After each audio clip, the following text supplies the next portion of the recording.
Welcome to Life Stories Network, where every story carries a piece of the heart and every word touches the soul. Tonight, I want to share something deeply personal, something that happened on one of those quiet evenings when the world seems to stand still. I was just about to drift off to sleep, my head sinking into the pillow, the lights dim, the house wrapped in silence, when suddenly, a soft knock echoed at my door. It was late, and I didn't expect anyone. My first thought was that maybe something was wrong. My son stood there, his hand still resting on the doorframe, his eyes filled with something I couldn't quite read. And in that moment, sleep vanished from me completely. I sat up straight, blinking in surprise. "Is everything okay?" I asked softly, my voice still heavy with the weight of sleep. He didn't answer right away, just shifted his weight nervously, almost as though he was debating whether to walk away. But then he stepped in, closing the door gently behind him. I could tell something was on his mind. You know how, as a parent, you can sense your child's emotions without them even saying a word? That's exactly what it felt like. My heart began to race as I tried to prepare myself for whatever he was about to say. He sat down at the edge of my bed, and for a few seconds, the silence between us felt almost deafening. I could hear the ticking of the clock on the wall, each second stretching longer and longer. I watched his hands, fidgeting with the hem of his shirt, and I thought, he looks just like he did when he was little, coming to me with a secret he wasn't sure how to share. Except now, he was taller, older, and yet the same boy I raised. Finally, he looked up at me, his eyes glistening. "Dad," he began, his voice low, shaky, almost like he had rehearsed it 100 times, but still wasn't ready.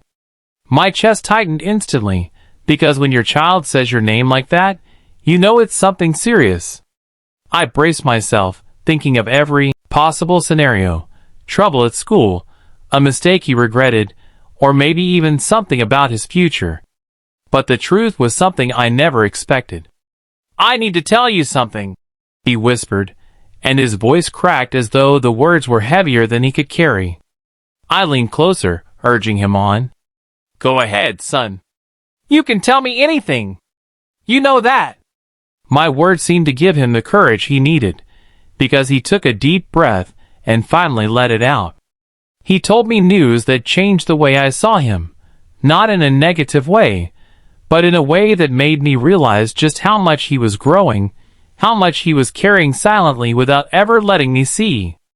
It wasn't about a failure, and it wasn't about something he had done wrong. It was about a decision he had made for his future, one he had been scared to share because he thought it might disappoint me. My throat tightened, because in that moment, I wasn't just a father listening, I was a man being reminded that our children have their own lives, their own paths, and sometimes their choices are different than the dreams we imagine for them. As he spoke, I felt waves of emotions. Pride, worry, love, fear, all colliding inside me at once. I realized that part of being a parent is letting go of control, allowing our children to find their own way, even if it's not the road we thought they would take. I could see the way he looked at me, waiting for my reaction, hoping for approval, but bracing for disappointment. That look alone broke me, because the last thing I ever wanted was for my son to feel he couldn't share his truth with me. I took a deep breath and reached out, placing my hand over his. "Son," I said, my voice shaking, "you never have to be afraid to tell me what's in your heart. You are my child, and nothing will ever change that. Not your choices, not your mistakes, not even the things I don't understand right away. You will always be my son, and I will always love you." The way his eyes filled with tears at that moment, it was something I will never forget. He leaned forward, and before I knew it, he wrapped his arms around me tightly, holding on as if he was that little boy again, the one who used to run to me after scraping his knee or having a bad dream. I hugged him back just as tightly, realizing that no matter how old our kids get, sometimes they just need to know they are still safe in our arms. That night, sleep didn't matter. The time didn't matter. What mattered was that my son had trusted me enough to knock on my door and share his truth. And in return, I had the chance to remind him that love in a family is not about conditions or expectations. It's about standing together, even when the path is uncertain. When he finally pulled back, wiping his eyes with the back of his hand, he gave me a small smile. "I was scared you'd be upset," he admitted. My heart ached hearing that. "Never," I said firmly. "I may not always know what to say right away, but I will always stand by you." As I looked at my son that night, sitting there with his eyes still glistening, I couldn't help but think back to all the moments that had led us here. The first time I held him in my arms, so small and fragile, I had promised myself I would always protect him. The first time he walked, the first word he ever spoke, the countless nights I stayed up when he was sick, every memory seemed to come rushing back in waves. And now here he was, grown, sitting across from me, yet still needing me in the same way, needing reassurance that no matter what, he wasn't alone. I asked him softly, "Son, how long have you been holding this inside you?" He looked down, ashamed almost, and whispered, "For months, Dad. I didn't know how to say it. I didn't want to let you down." My chest tightened hearing those words. It wasn't just about his decision. It was about the weight he had been carrying, thinking he had to face it by himself. I reached over and lifted his chin gently, so he'd meet my eyes. "You could never let me down by being honest. Keeping this inside, carrying it alone, that's what hurts you. Don't ever think you have to face life without me beside you." He sighed deeply, as though releasing a burden he had been dragging for far too long. "I thought maybe you wouldn't understand," he admitted. I smiled faintly and said, "You're right. I may not always understand everything right away, but I will always try. Because being your father isn't about me, it's about you. It's about making sure you feel seen, heard, and loved, no matter what." Those words seemed to hit him hard, because suddenly he looked both relieved and emotional at the same time. We sat in silence for a moment, just breathing. And then he told me the full story, every detail of the decision he had made. He spoke about the struggles he had faced, the late nights of thinking, the fears of whether or not it was the right path, and the pressure of imagining my reaction. I listened to every word without interrupting, nodding, letting him pour it all out. Because sometimes, that's all our children need, not answers, not advice right away, but just a safe space to release what's been burning inside them. When he finished, he looked at me almost apologetically, as if waiting for me to judge him. But instead, I just smiled and said, "Son, I don't see failure in your words. I see courage. It takes bravery to admit when you've chosen a different road, and it takes even more courage to share the truth with someone you love." His lips trembled as though he wanted to cry again, but instead he whispered, "I just wanted you to be proud of me." Those words pierced me straight through the heart. I leaned forward, resting both my hands on his shoulders. "Listen to me," I said firmly but gently. "I have been proud of you since the day you were born. Not because of what you achieve, not because of the titles you carry, not because of the path you choose. I am proud of you simply because you are my son, and nothing you do can ever erase that. You don't have to earn my pride, you already have it." At that, his tears finally spilled over, rolling down his cheeks in silent streams. I pulled him into my arms again, holding him tightly, as he sobbed quietly against my shoulder. And in that embrace, I felt something shift between us. It wasn't just a father and son anymore. It was two people who had chosen trust over fear, love over silence. It was a bond being strengthened in the most fragile, vulnerable moment. After a while, when his breathing calmed, I asked him, "What's the part that scares you most about this decision?" He hesitated, then said softly, "That you'll think I'm weak. That I gave up too soon." My heart broke at those words, because how often do we all carry that same fear? The fear that our struggles make us less, that our choices will be judged, that somehow not following the expected road means we are failures. I cupped his face and said, "You are not weak. You are human. And strength isn't about pretending everything is perfect. It's about facing the truth and still moving forward." His eyes softened, and I could tell those words reached him. He nodded slowly, almost as if he was allowing himself to believe it. I added, "And even if you stumble, even if the road gets hard, you're not walking it alone. You have me. Always." For the first time that night, he smiled, a real, genuine smile that lit up his whole face. And in that moment, I felt a sense of peace wash over both of us. Because no matter how uncertain the future seemed, we had found something certain in each other. Love that wouldn't break, trust that wouldn't fade. That night stretched on, but it didn't matter. We sat together, sometimes talking, sometimes just sitting in silence. I realized then that parenting doesn't stop when your child grows older. It changes shape, yes, but it never ends. They will always need us, not just for answers, but for presence, for love, for the reassurance that no matter how far they wander, home is always within reach. Before he left my room, he looked at me and said something I will never forget. "Thank you for listening, Dad. I thought tonight would be the hardest night of my life, but instead, it became one of the most important." I smiled and replied, "It was important for me too, son. Because you reminded me what being a father is truly about." When he finally walked back to his own room, closing the door softly behind him, I sat there in the dim light, my heart overflowing.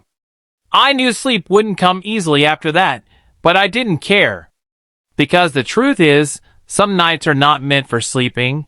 They are meant for learning, for connecting, for cherishing the moments that redefine who we are as a family. After my son left my room that night, I sat in the silence, staring at the ceiling, my thoughts running faster than I could control. The quiet hum of the house felt different now, like something had shifted forever. I kept replaying his words, the way his voice trembled when he first spoke, the tears in his eyes, the relief that came when I finally told him he didn't have to carry it all alone. As a father, I thought I had to be the one guiding, teaching, correcting. But that night, he became my teacher. He reminded me that love isn't about controlling the future, it's about walking together through it, no matter where it leads. I remembered when he was just a little boy, running through the yard with scraped knees and messy hair, always calling out, "Dad, look at me!" He always wanted me to see him, to notice him, to be proud of him. And now, even as a young man, he still needed the same thing, to be seen, to be loved, to know that my pride wasn't tied to his performance, but to his heart. That realization hit me like a wave. So many times, we as parents think our kids stop needing us once they grow, but the truth is, they always need us, just in different ways. As I sat there, I thought about how easily things could have gone differently. What if I had been too tired? What if I had dismissed his knock, told him we'd talk tomorrow, or worse, brushed off his feelings with quick advice? I could have missed one of the most important conversations of our lives. It made me realize how fragile these moments are, how one choice can either open a door or shut it forever. And I silently thanked God that I had chosen to open mine.